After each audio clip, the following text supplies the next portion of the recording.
समाज में तनाव दिनों दिन बढ़ता जा रहा है।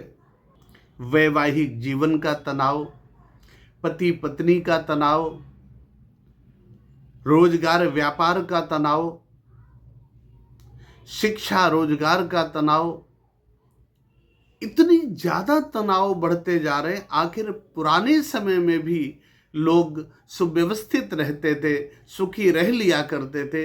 वर्तमान समय में ऐसा क्यों नहीं हो पा रहा है? लोग निर्दयी होते जा रहे हैं। इतना तनाव क्यों हावी हो रहा है? ये आप सभी को पता है कि जब हमारा समय खराब होता है तो हमारी परिस्थितियां बिगड़ने लगती हैं, और समय ठीक होता है तो हमारी परिस्थितियां संभलने लगती हैं। लेकिन प्राचीन काल में समय को साथ लेकर चला जाता था, या समय के अनुसार जीवन जिया जाता था। ये दो प्रकार से जिया जा सकता है। एक तो जो लोग समय को समझने में समर्थ थे कि उनका कब अच्छा समय आ रहा है और कब बुरा समय आ रहा है, तो वो समय को समझ करके उस प्रकार का व्यवहार कर लिया करते थे।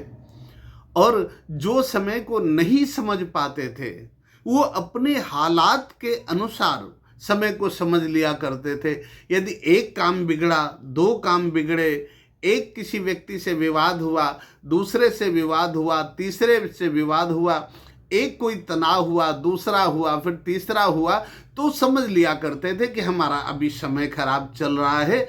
और ऐसा समझ करके वो आगे कोई कदम नहीं बढ़ाते थे, किसी व्यक्ति से विवाद करने से बचते थे। उनको ये लगता था कि हमारा समय जब ठीक होगा तो सब कुछ ठीक हो जाएगा, इसलिए उस समय उन्हें तनाव नहीं होता था। और जो होता था वो ईश्वर भरोसे सह लिया करते थे कि आज हमारा समय खराब है, इसलिए हमको दिक्कत हो रही है, कल हमारा समय ठीक हो जाएगा तो सब कुछ ठीक हो जाएगा। इस प्रकार से वो समय को समझ लिया करते थे। वर्तमान समय में गलतियां हुई हैं कुछ। विज्ञान के नाम पर हमने अपने अतीत को भुला दिया। जो आधुनिक विज्ञान अभी 100-200 वर्ष पहले आया है, हमने उसके हवाले अपना जीवन कर दिया। और जो हमारा प्राचीन विज्ञान था हमने उसे भुला दिया, इसलिए कि हम आधुनिक हो गए, हम समझदार हो गए, हम शिक्षित हो गए। उसका नुकसान हुआ कि एक तो हम समय के महत्व को नकारना शुरू करने लगे। नहीं नहीं, समय कुछ नहीं, हम चाहेंगे तो हो जाएगा, हम कर सकते हैं, हमारे अंदर सामर्थ्य है, हम बहुत कुछ कर लेंगे। देखिए, निस्संदेह कर्मठता तो होनी चाहिए, लेकिन समय के महत्व को भी समझा जाना चाहिए। क्योंकि काम आप कितने भी कर लें, परिणाम समय के अनुसार ही मिलता है। यदि काम के अनुसार परिणाम मिलता होता तो फिर किसी का कोई काम बिगड़ता नहीं। हर काम पूरे मनोयोग से किया जाता है, पूरे परिश्रम से किया जाता है, पूरे संसाधनों से किया जाता है, फिर भी तो काम बिगड़ते हैं। कारण क्या? ये खोजा जाना चाहिए।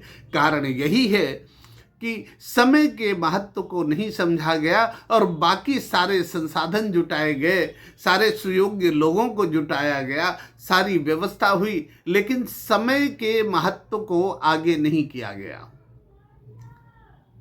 तनाव कैसे बढ़ता है, किसी भी क्षेत्र का कैसे बढ़ता है? हम सबसे पहले पति और पत्नी के तनाव को लेते हैं। मान लीजिए पति का समय 5 महीने के लिए खराब है, उसी समय पत्नी का समय 10 महीने के लिए खराब है। अब अगर किसी को ये पता हो कि पति का समय कब खराब है और पत्नी का समय कब खराब है, तो वो समझा देगा कि भाई 5 महीने तक पति को कह देगा कि भाई तुम शांत रहना, बिल्कुल विवाद मत होने देना, और पत्नी को कह देगा कि 10 महीने तक तुम्हें शांत रहना है, सब कुछ सह करके, कोई विवाद नहीं करना, नहीं बात बढ़ जाएगी। तो वो दोनों अगर इसका अनुपालन कर लेते हैं, 5 महीने तक वो सब कुछ सह कर निकाल लेते हैं और 10 महीने तक पत्नी सब कुछ सह कर निकाल लेती हैं, तो उस घर में फिर तनाव नहीं बढ़ेगा। कल्पना कीजिए कि उनको अगर समय पता नहीं है कि उनका अच्छा समय कौन है और बुरा समय कब आ रहा है, तो जैसे ही बुरा समय प्रारंभ होगा, अगर एक का प्रारंभ हो तो दूसरा सपोर्ट करके और उसके बुरे समय को पार करा देता है। लेकिन अगर दूसरे का भी उसी समय खराब आ गया तो सपोर्ट कौन करेगा? तनाव तो दोनों को बढ़ेगा, और जब दोनों को बढ़ेगा तो दोनों एक दूसरे से लड़ जाते हैं। इसलिए अगर बुरा समय आता है तो सबसे पहले ये पता होना चाहिए कि हमारा समय बुरा है और बुरे समय में हमारे काम भी बिगड़ेंगे, हमारे मित्र और नाते रिश्तेदार साथ भी छोड़ेंगे, हमारा आपस में भी तनाव बढ़ेगा, हमारे स्वास्थ्य भी खराब होंगे उतने समय के लिए। उसके लिए सबसे बड़ी बात बोल रहा हूँ, उसके लिए हमें किसी को जिम्मेदार नहीं ठहराना है, क्योंकि समय हमारा खराब हो रहा है। हमारे समय के खराब होने के कारण हमारे हालात बिगड़ेंगे। हम किसी को क्यों दोषी माने? लेकिन लोग क्या करते, उन्हें समय पता नहीं होता है, तो जब समय खराब होने के कारण हालात बिगड़ने लगते हैं, उस समय वो अपने आसपास वाले लोगों को जिम्मेदार ठहराने लगते हैं। तुमने ऐसा ना किया होता तो ऐसा होता, तुमने ऐसा ना किया होता तो ऐसा होता, ऐसे हर किसी को। तो समय चूंकि खराब होता है, अब वो सबको जिम्मेदार ठहरा करके सबसे लड़ाई कर रहे होते हैं, तो वो लोग उनसे किनारा करने लगते हैं। परिणाम ये होता है कि समय खराब होने से काम तो बिगड़ ही रहे, नुकसान तो हो ही रहा है, स्वास्थ्य तो बिगड़ ही रहा है, लेकिन जो लोग साथ जुड़े थे, जिनसे कुछ सहयोग मिल सकता था, वो भी दूर हो गए, तो वो सहयोग भी नहीं मिलने लगा। ये तनाव होता है। अब जब तनाव होता है तो इसकी एकमात्र औषधि है कि अपना समय प्रत्येक व्यक्ति को पता होना चाहिए, हमारा अच्छा समय कब आ रहा है, बुरा समय कब आ रहा है। बुरे समय में सहनशीलता पूर्वक उस समय को पार किया जाए, यही एकमात्र उपाय होता है। अब यहाँ एक विषय और लाना आवश्यक है। समाज के कुछ लोग ऐसे सोचते हैं कि हम काउंसलिंग करके ठीक हो जाएंगे, जब तनाव होगा तो काउंसलिंग करके ठीक हो जाएंगे।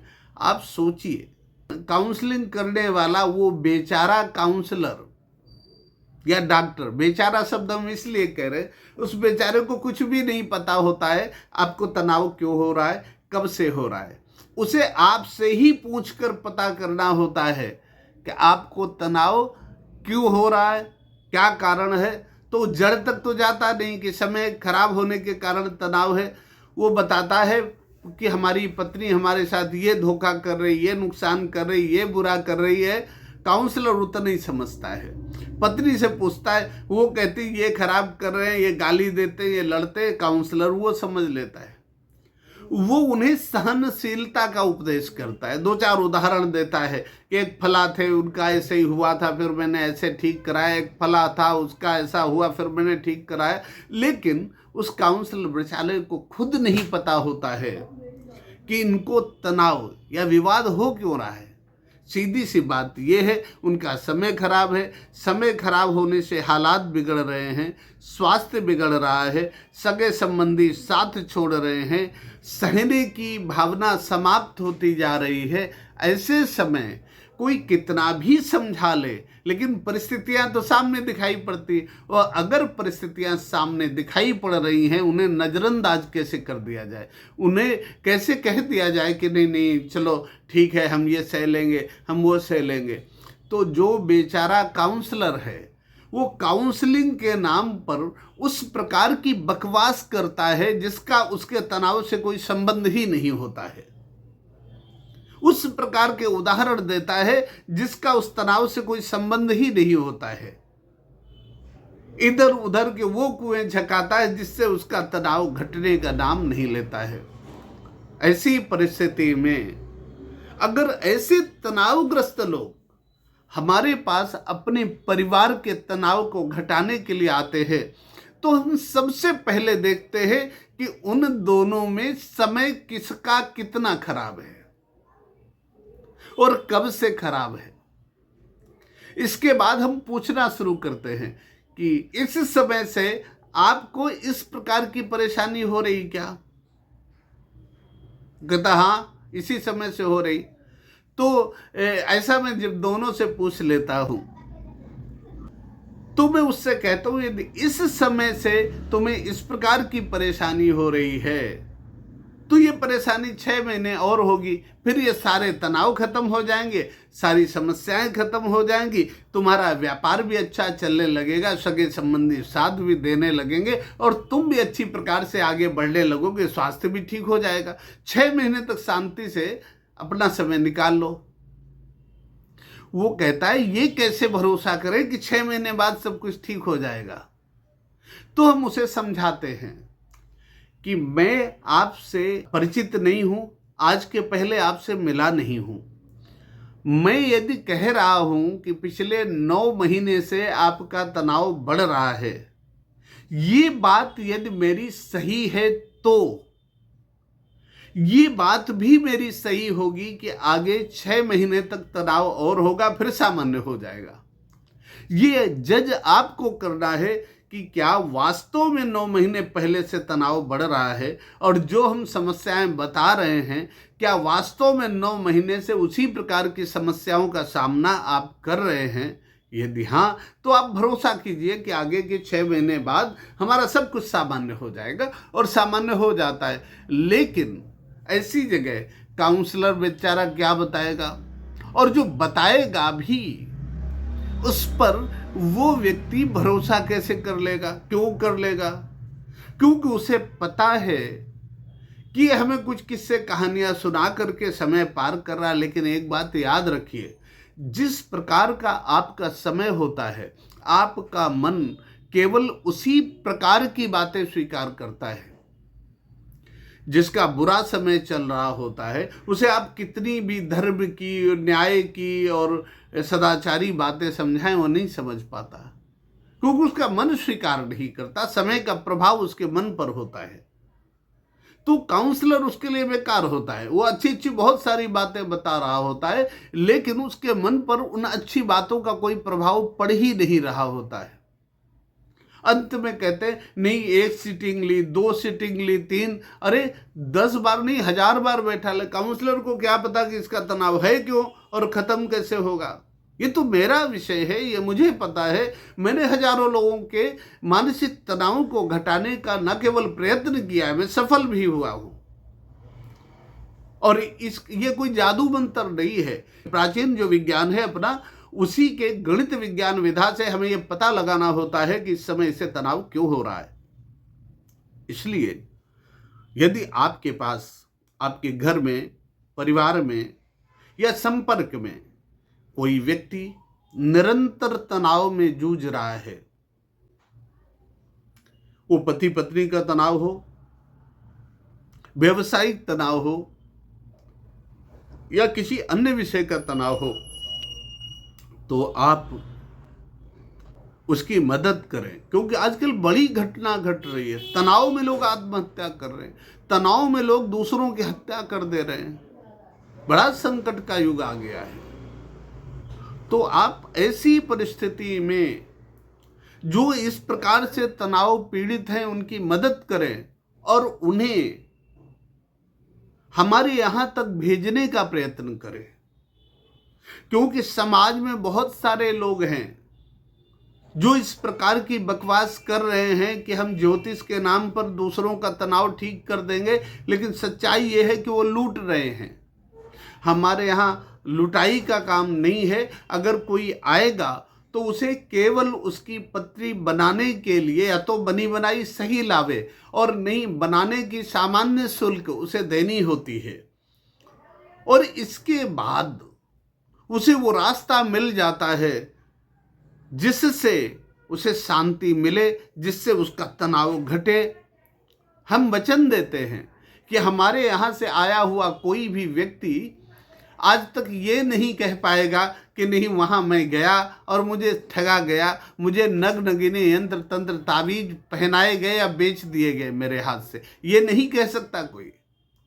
हम उसके साथ अपनेपन से व्यवहार करते हैं और वो जिस प्रकार के उपाय करने लायक होता है उस प्रकार के उपाय उसे बता देते हैं, अन्यथा यदि नहीं कर सकता है तो हम सीधे कह देते हैं इतना समय इस प्रकार की परिस्थिति को सही कर आप निकालिए, इसके बाद सब कुछ स्वतः ठीक हो जाएगा। आपके आपसी संबंध ठीक हो जाएंगे, पारिवारिक सामाजिक संबंध ठीक हो जाएंगे, आपका व्यवसाय ठीक हो जाएगा, आपकी आर्थिक स्थिति सुधर जाएगी और फिर आपसे लोग अच्छी प्रकार से बात करने लगेंगे। आपके ऊपर जो ऊटपटांग मुकदमे लग गए हैं या लांछन लगे हैं वो सब ठीक हो जाएंगे, क्योंकि ये सारी चीज़ें बुरे समय के प्रभाव से प्रारंभ होती हैं और अच्छे समय के प्रभाव से समाप्त होती है। ये सारा संसार जानता है कि यदि समय का महत्व ना होता तो कई डॉक्टरों को देखा जाता है कि वो किसी रोगी का बहुत निरंतर इलाज करते, चिकित्सा करते हैं,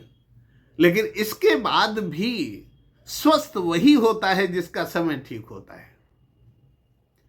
सघन चिकित्सा कक्ष में बड़े से बड़े डॉक्टरों के सामने रोगियों को मरते देखा जाता है, इसलिए उनका समय खराब है। डॉक्टरों का दोष नहीं, न उस दवा का दोष है। समय अगर खराब हो तो दवा भी प्रतिकूल प्रभाव छोड़ने लगती है, दवा का अच्छा असर नहीं पड़ता।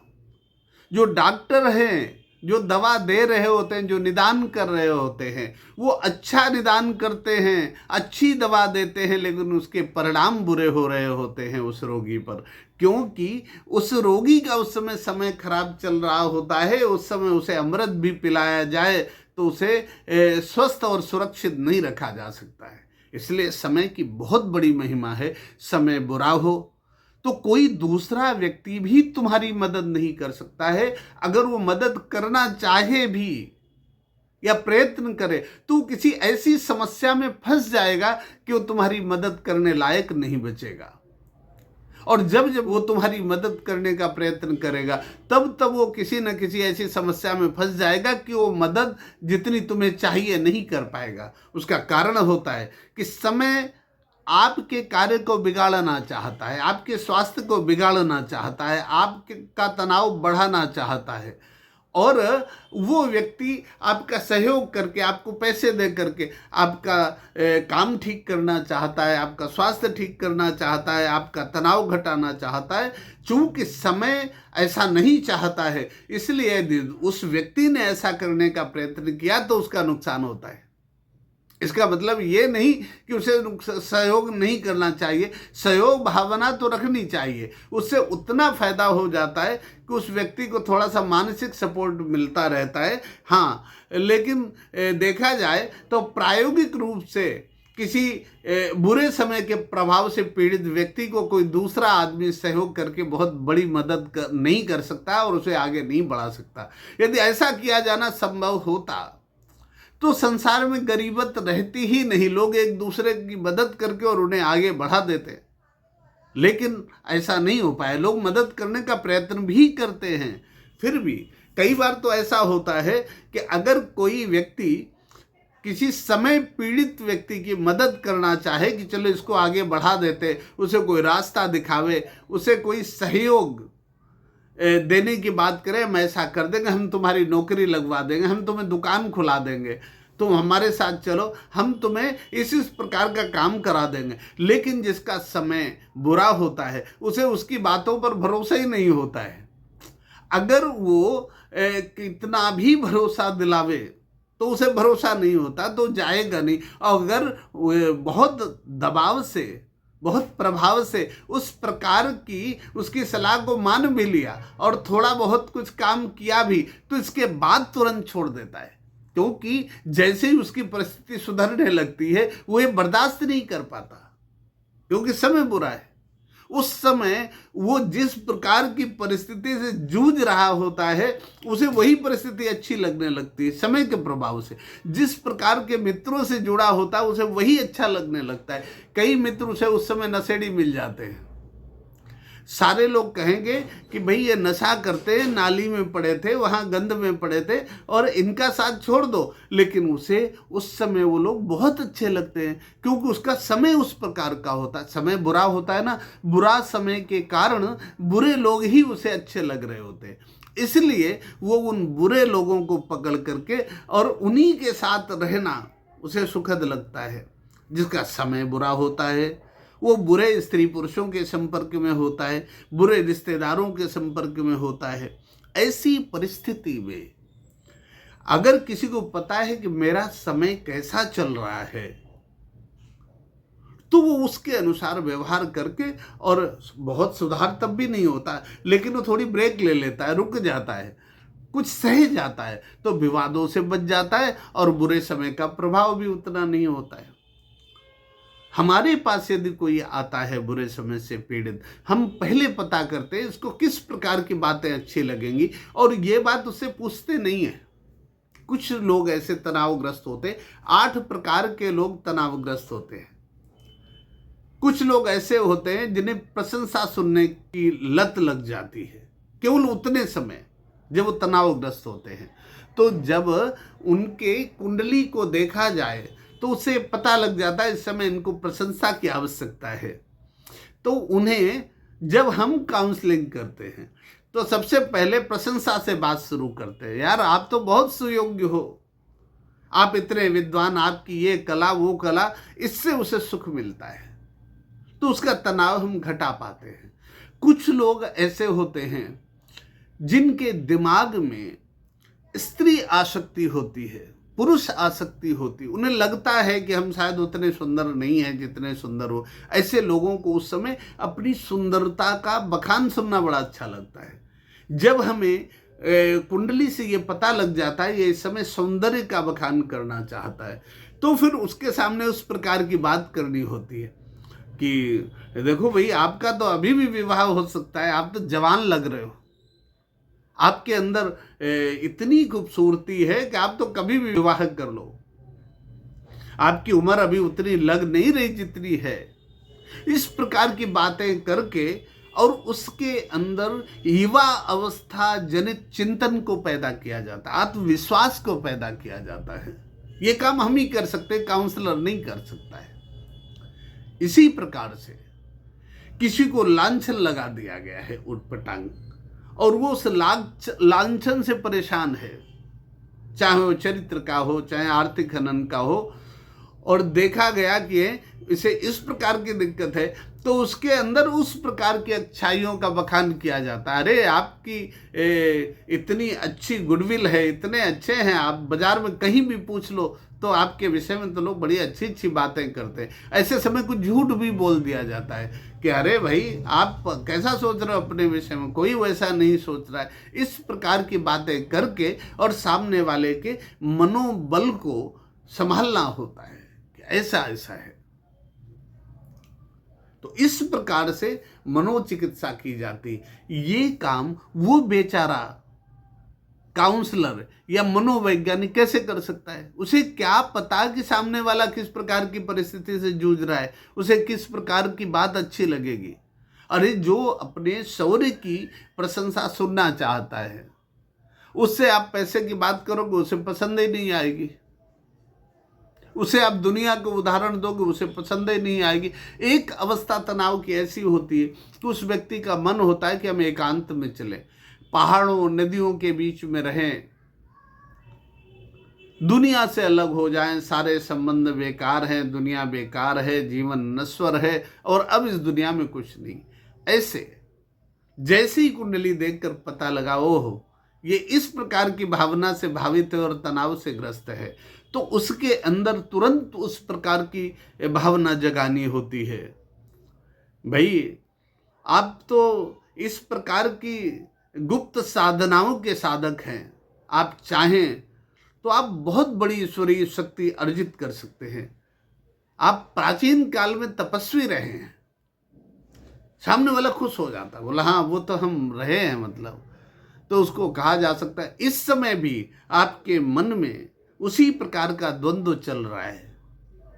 आप राजा थे प्राचीन काल में, फिर आप तपस्या करने लगे, वो जो बचा समय था वो भावना इस समय भी आ रही है कि जंगल चलो, तपस्या करते हैं वहीं, और वहीं वन प्रांत का पावन दृश्य देखते हैं। ऐसा है क्या? क्योंकि हाँ बिल्कुल ऐसा ही लग रहा है। अब उसके मन तक प्रवेश कर गए और मन तक प्रवेश करने के बाद ये देखा कि इसका पुर्जा कहाँ से कौन टाइट करना है, कौन ढीला करना है, फिर समझाया जाता है और उसे समझ में भी आ जाता है, क्योंकि वो जानता है कि ये बात इन्होंने बिल्कुल सही बोली।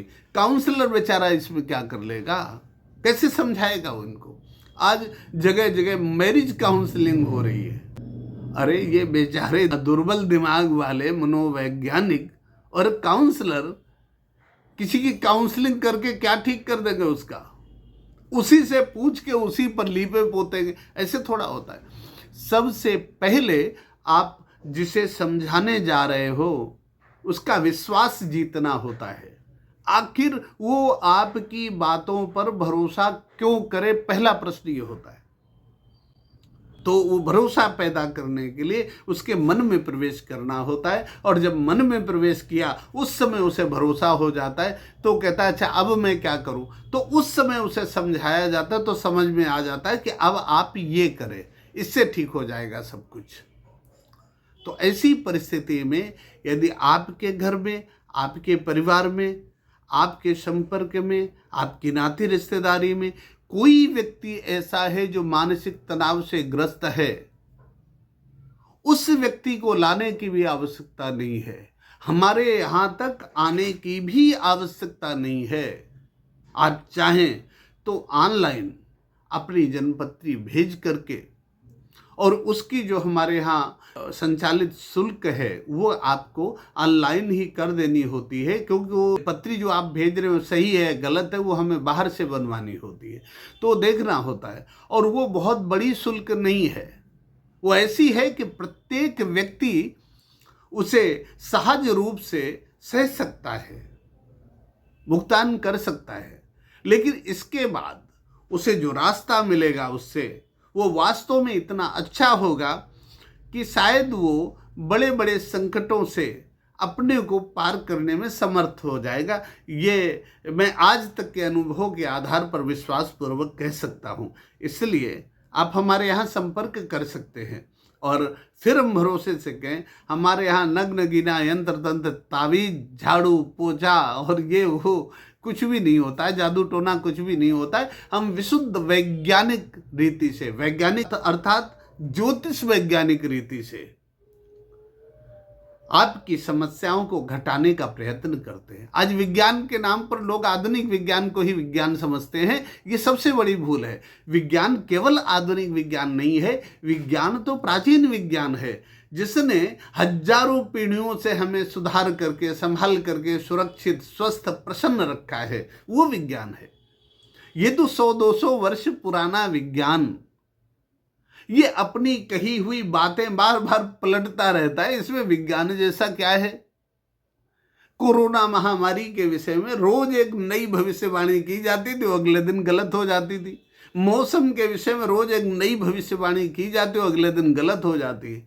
तो जो विज्ञान अभी तक प्रकृति और जीवन में कोई मदद कर सकता है, ये प्रमाणित ही नहीं हो पाया है। उस विज्ञान को इतना हम समर्थ कैसे मान लें कि वो प्रकृति को समझ चुका है और मन को समझ चुका है। अगर जिस दिन विज्ञान इतना समर्थ हो जाएगा उस दिन अस्पतालों में मोर्चरी बनानी बंद कर दी जाएगी। आज भी चिकित्सक ये सोच के चलते हैं जो रोगी आएगा उसकी हम चिकित्सा करेंगे। यहाँ तक तो ठीक है, लेकिन चिकित्सा का परिणाम क्या होगा ये नहीं पता। तो उन्होंने सोच रखा है कि यदि वो भगवान भरोसे स्वस्थ हो जाए, दवा के भरोसे नहीं, चिकित्सा के भरोसे नहीं, यदि वो भगवान, चिकित्सा तो हम करेंगे, यदि वो भगवान भरोसे स्वस्थ हो जाएगा तो उसे कमरे में शिफ्ट कर देंगे, और यदि वो स्वस्थ नहीं होगा तो मोर्चरी में शिफ्ट कर देंगे।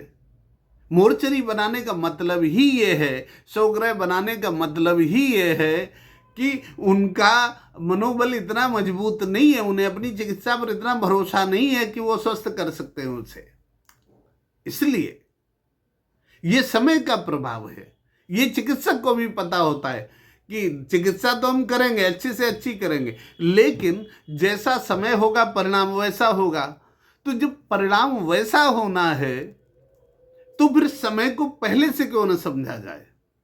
जो लोग ज्योतिष को अंधविश्वास बताते हैं ये उनकी मूर्खता है। हाँ, इतना है कि वर्तमान समय में कोई भी व्यक्ति अपने पढ़ने लिखने वाले व्यक्ति को, बच्चे को ज्योतिष नहीं पढ़ाना चाहता, और जो इधर उधर देख सुन करके थोड़ा बहुत कुछ झूठ साझ बोलने लगे वो ज्योतिषी नहीं है, ज्योतिष वैज्ञानिक नहीं है। मैंने बनारस हिंदू यूनिवर्सिटी से ज्योतिष से PhD की है, इसलिए हम इन विषयों में मजबूती से आपकी समस्याओं पर विचार करने में समर्थ हैं, और संभव है कि आपका भी तनाव घटाने के लिए हम जो प्रयत्न करें उसमें सफलता मिले। आप एक बार जरूर प्रयत्न करके देखें। ईश्वर करे कि आप जिसे भेजें हमारे पास, जिसे संपर्क के लिए भेजें, उसे सुख मिले, उसका तनाव घटे, ताकि आपका भी यश बढ़े और आपको पुण्य लाभ हो।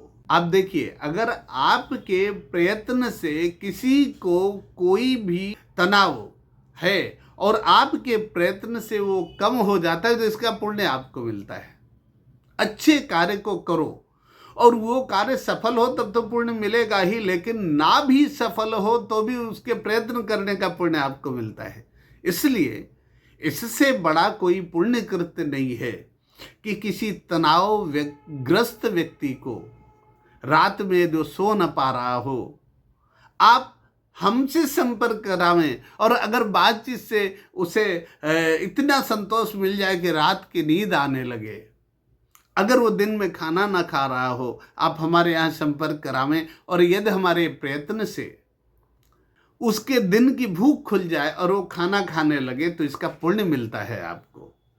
आप प्रयत्न करें और इस आशा से कि ईश्वर कृपा करेगा उसकी समस्याओं को घटाने में, और हम प्रयत्न करेंगे। हमें तो प्रयत्न जनित पुण्य मिलेगा, आपको भी प्रयत्न जनित पुण्य मिलेगा, लेकिन उसे जो उस तनाव से, उस समस्या से मुक्ति मिलेगी, उससे इसका बहुत सुख होगा। नमस्कार।